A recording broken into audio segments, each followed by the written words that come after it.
Hello, I am Karen Diem, author of the Arca Superhero Urban Fantasy series. I'll be reading part of the first chapter of my sixth book in the series, Party, which is coming out in August and should be available for pre order any day now at most online stores. Normally, I only let people who have signed up to my mailing list get free peeks before stuff is publicly available, but I guess you chose the right con to virtually attend. Now, a couple notes before the reading because I'm just that kind of person. Sorry, at least my reading won't be that long, so you won't have to suffer through it too long. Number one, to keep this reading PG, I've changed a couple words in this chapter to be milder just for this reading. Normally, my books do include cussing, mostly in Spanish, and I would only recommend them for readers in their late teens or older due to that, lame sexual innuendo, and comic book violence. Second, my main character, Zeta Garcia, is a polyglot. I am not. She affects a cheesy Mexican accent when speaking in public, like you hear in most Hollywood films when there's a native Spanish speaking character. I won't really be doing that. Also, for any Spanish speakers out there, no soy una hispanohablante y mi acento es horrible. Lo siento.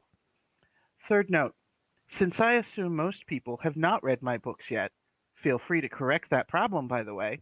I'll simply say that Zeta is a shape shifting teleporter who uses the name Arca when she's doing the requisite superhero good deeds. She previously met Pie Lady and Elle in a short story named Pie. DMS stands for Department of Metahuman Services, which handles everything to do with people with superpowers in the US in my books. That's probably about all you need to know. And now, let's start chapter 1.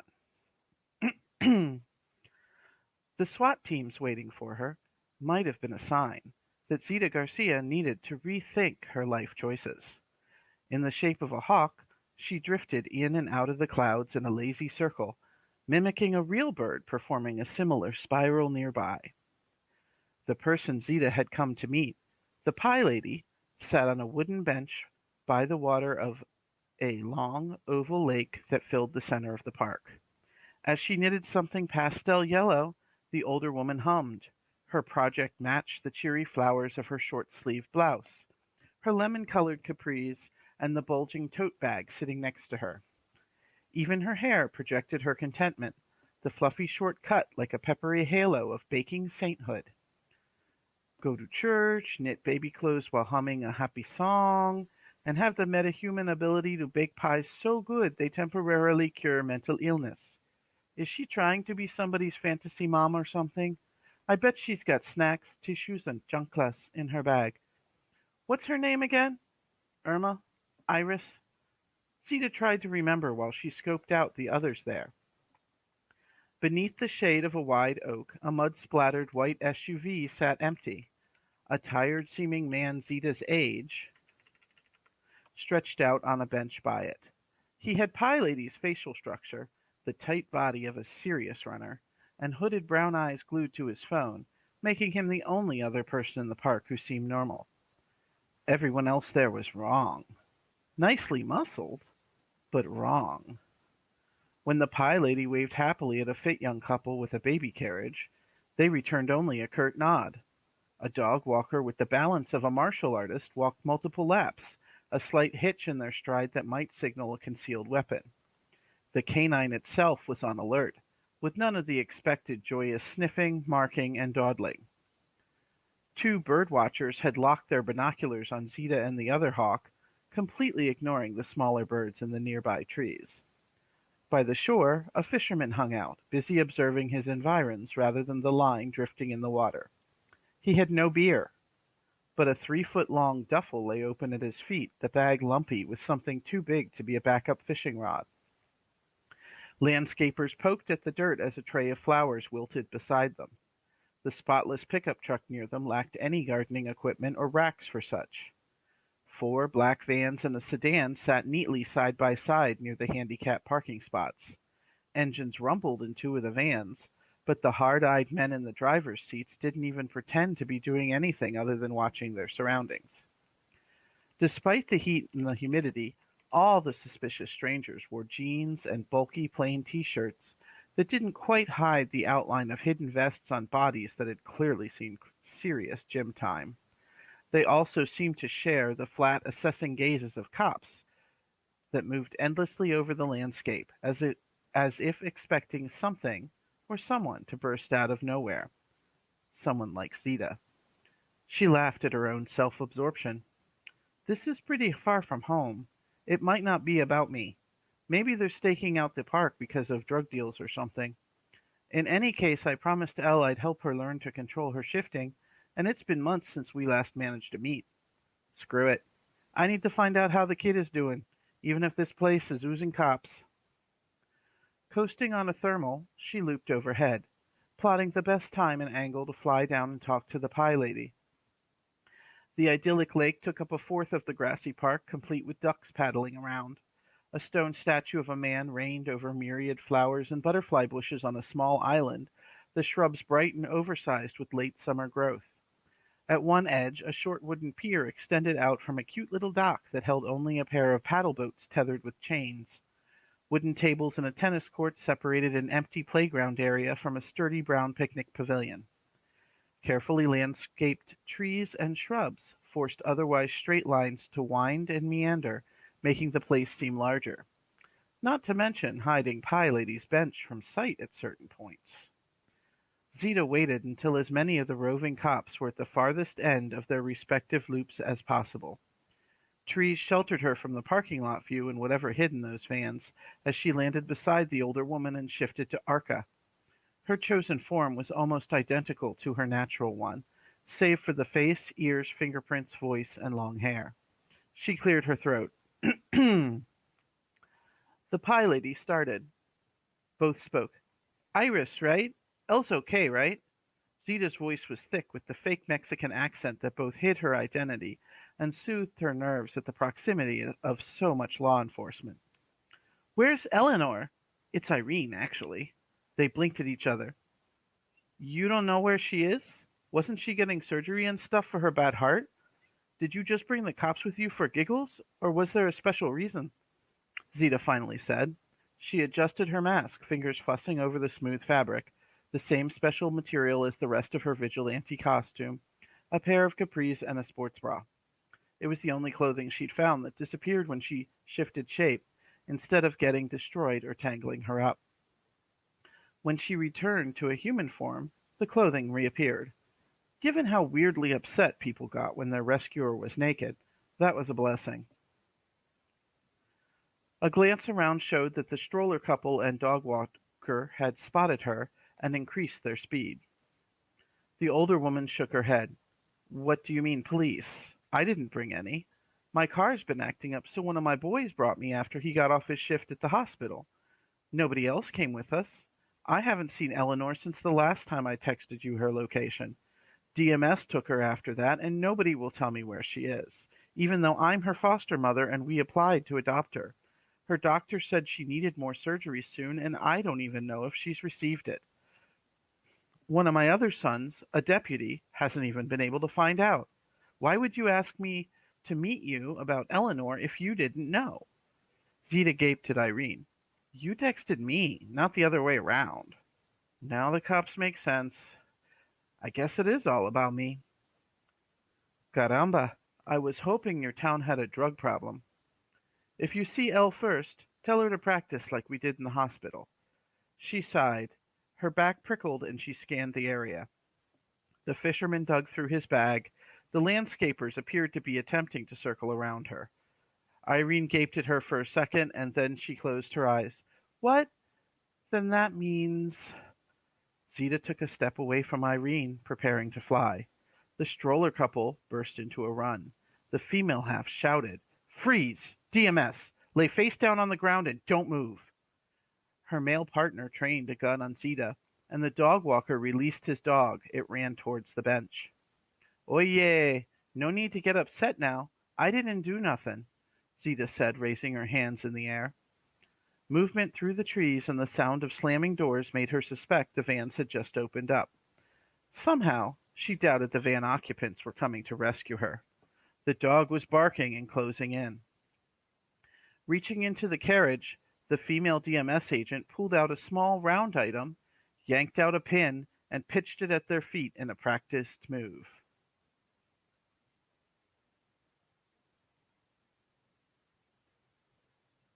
Under other circumstances, Zeta would have admired the throw.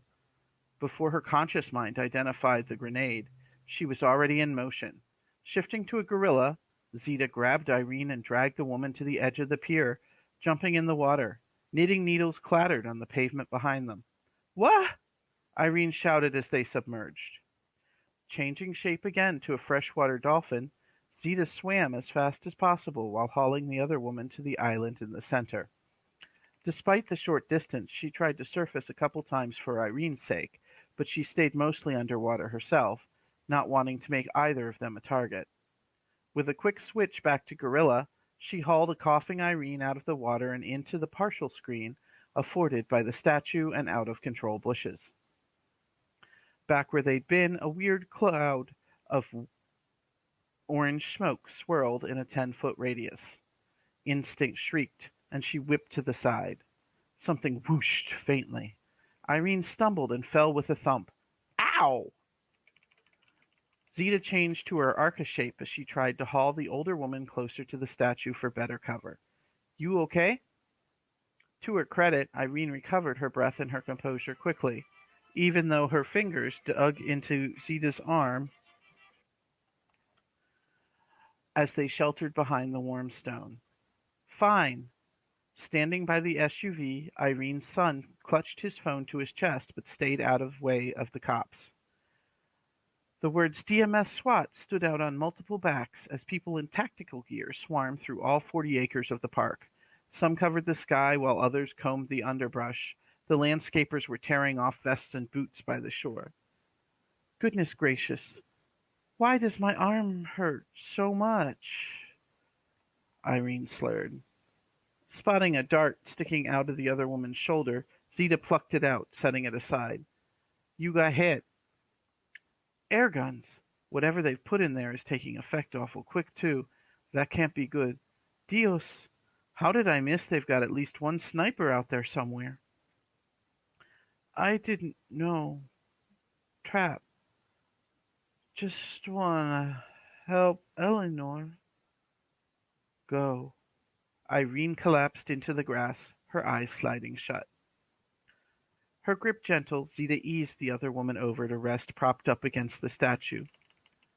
"Eleanor?" Irene half reared up, eyes opening. Zeta nodded, worried about the way the older woman was panting. "I'll find her." "Uh-huh. Appreciate that. Nice girl," Irene replied, one hand rising to sloppily pat Zeta's head. Her words trailed off and her eyes fluttered shut as her arm dropped. A soft, congested snore issued. Across the water, the breeze brought words to her. "Dose Arca now with the metagas. We need her controlled. Find her friends." The stroller woman pulled out a grenade launcher. Zeta bellowed. "You hit the old lady. She's having some kind of reaction. Get an ambulance. Don't shoot." "Mom!" His weariness apparently forgotten, the normal guy from the parking lot grabbed something from his car and sprinted to the edge of the lake. Dropping a big duffel with a red cross on it, he unchained one of the boats. Freed of their vests, landscapers dove into the water and struck out for the island. The fisherman sidestepped along the shore, trying to get a better angle on Zeta with a long gun. Although she hated to abandon the sleeping woman, Zeta leapt up, exploding into golden eagle form. As she rose through the air, she glanced below. The stroller woman dropped her grenade launcher, and the fisherman pulled an air gun from his bag. A dripping landscaper bent over Irene, while the other had a gun out. The boat was just reaching the island. Her instinct screamed. She banked hard to the left. A dart buzzed by. "Ni modo. They ain't playing. If those things can knock out a woman who's got at least 30 or 40 pounds on me in human form that fast, it might be fatal in this one. Please let her be okay. I'll have to bring Wynne back and see if Irene needs her healing spell." Zeta pumped her wings harder and let the clouds hide her. She circled, changing to a white-bellied sea eagle, and peeked through her cover to check on the pie lady. Irene's son bent over her, his bag open beside him as he grabbed something in it. One sodden landscaper remained by him. All the other DMS agents mobbed the area of the lake. Someone in a suit and glasses did a lot of gesturing and stomping. With relief, she saw an ambulance speeding down the road, lights flashing. Just in case, Zeta lingered overhead. Once Irene was safely in the vehicle, she let herself drift higher and teleported home.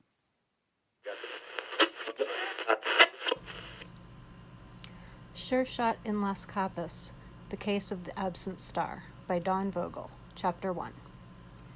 When you're washing the dinner dishes, you're not expecting an explosion.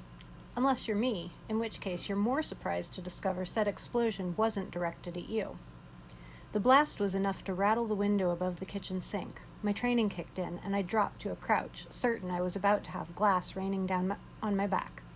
I counted under my breath, like you might with the time between lightning and thunder, or in between the tremors of an earthquake and its aftershocks. I only got to 5 before Daisy called out to me from the living room. "Sarah, are you all right?" I took a quick stock of my situation. I seemed to be all in one piece, though my apron was soaked, the dampness penetrating through to my dress and nylons. I'd gotten out of what I thought of as the line of fire, but I'd been careful to cradle the plate I was washing to make sure it didn't slip from my grip onto the floor. I suddenly felt foolish. "I'm fine," I called back. But Daisy was already in the doorway, her head cocked to the side as she looked at my wet apron and the plate. "That's my girl," she chuckled, though her eyes were still serious. "Really, though, are you okay?" I took a deep breath. The western front of the Second World War was far away, farther now that I was living in California instead of D.C., but there had been enough nights that I'd woken on the verge of a scream, tangled in our bedsheets, that Daisy knew how often the war haunted my dreams.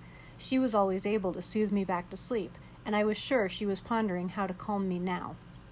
Setting the plate in the sink carefully, I dried my hands and untied my apron. "I'm all right, but maybe I should finish the dishes later." "I'll take care of the dishes, Sarah." "Nonsense. You cooked, I'll clean. It's only fair." It was the way of our relationship. We shared the chores, rather than either of us becoming the housewife. "If you insist."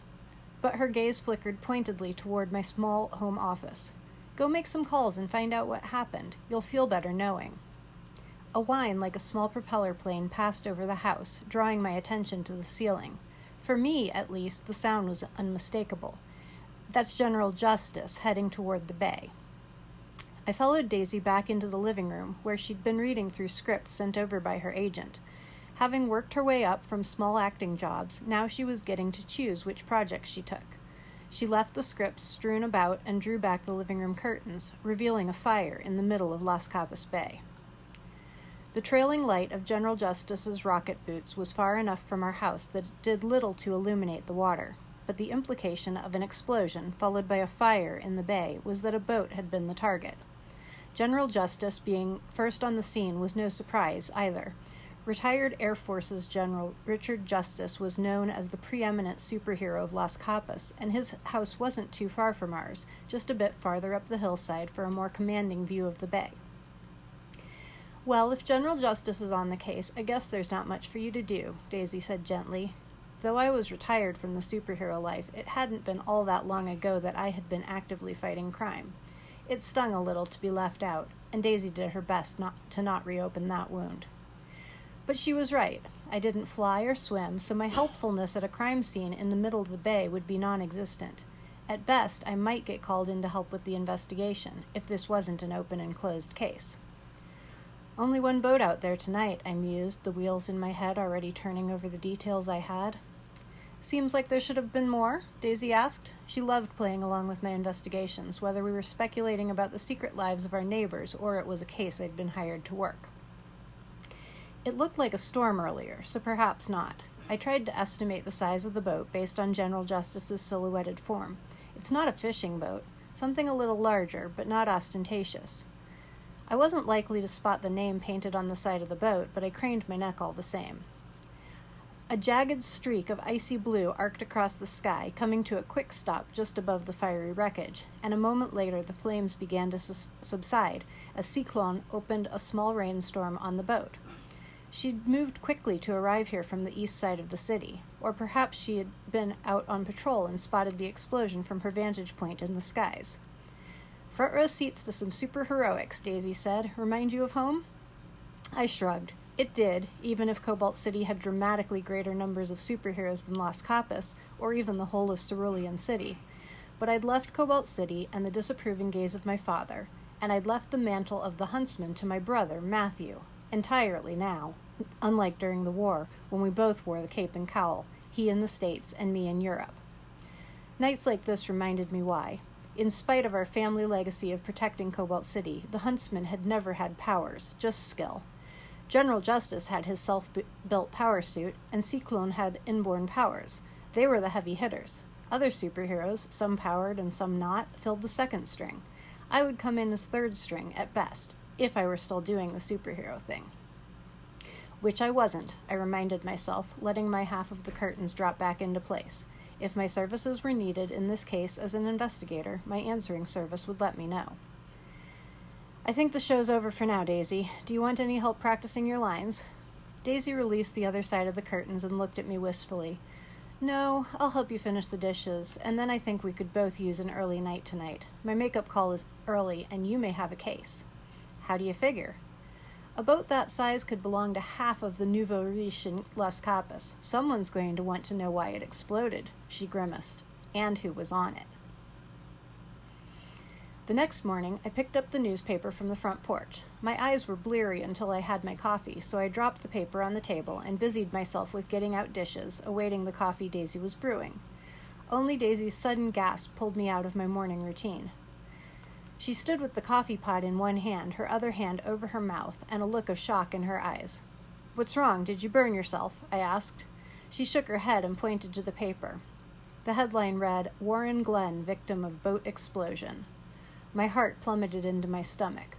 Warren Glenn was one of the leading men of Las Capas, starring in half a dozen pictures each year. But I knew him as Invincible Man, an identity he worked hard to hide from his adoring fans. And though some superheroes exaggerated their powers when naming themselves, Warren hadn't, or so I believed. He was supposed to be truly invincible, and had proven incredible physical resilience on numerous occasions. But if the newspaper headline was true, someone had found a way around his powers. Daisy set the coffee pot down with a shaky hand. "He's the lead in the film I'm working on right now."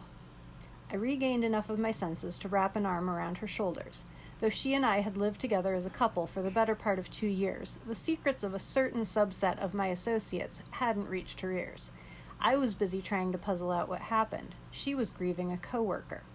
"Sit. Let me finish making breakfast." With a mute nod, she sat, her gaze sweeping across the article below the headline. There have been a couple of times when he's invited some of the other cast to go out on his boat. He might not be the only victim." I poured her coffee slowly, not wanting my own hands to reveal how shaken I was. "Does it say anything about others?" She shook her head, then began reading as I turned back to the stove to salvage what I could of the eggs she was frying. "Police and citizens who arrived on the scene could not confirm the boat's passengers at this time, but the police have stated a strong likelihood that Glenn's body will be identified before long. It remains to be seen if other victims are also identified. It says his driver is unaccounted for, but it looks like that's all so far." Toast popped out of the toaster, and I hurried it onto our plates, then topped each of them with a fried egg, a little more cooked than either of us liked them. Sitting beside Daisy, I poured my own coffee, then slid the paper closer as I took my first sip. She'd read the gist of the interesting parts, as the majority of the article seemed to be more of an obituary for Warren Glenn, even as it acknowledged that perhaps he hadn't been on his own boat. Reading between the lines, I half wondered if the reporter was in on Warren's secret identity as a superhero. Her use of two concerned citizens, where some reporters might have identified General Justice and Cyclone, was telling. With a few bites of her breakfast eaten, Daisy gave me a wan smile. "Are you heading to your office today?" "I don't know yet. I'll check in with Catherine after breakfast," I said, still perusing the newspaper. "I'm curious about this, but I don't know if there's a case, or whether it will come my way." They haven't ruled out a mechanical malfunction as a cause of the explosion. Even as I said the words, I suspected General Justice might already know if mechanical malfunction was likely or not, but he'd give any charred remains of the boat a thorough examination before making a statement speaking to that. I could find out if I gave him a call. Do you think you've got time to drive me to the studio, then? I'm not certain I'm in any state to be behind the wheel this morning. I nodded. I certainly do, and I'll even pick you up this evening, too. Daisy smiled. She wasn't often taken to play the damsel in distress, but she depended on me for my logical coolness and stability now and then. What time do you suppose you'll be done? I asked. Well, the schedule said 6 tonight, but things may have changed. She sighed. Sarah, I just can't believe it. Warren Glenn has asked me to go out on his boat. I could have been there with him. But you weren't, I assured her, and you've never been on the boat, have you? She shook her head. No, he's not my type. I chuckled at that understatement. Though both Daisy and I had gone on dates with men in the past, we had never had steady relationships before finding one another. Then shrugged.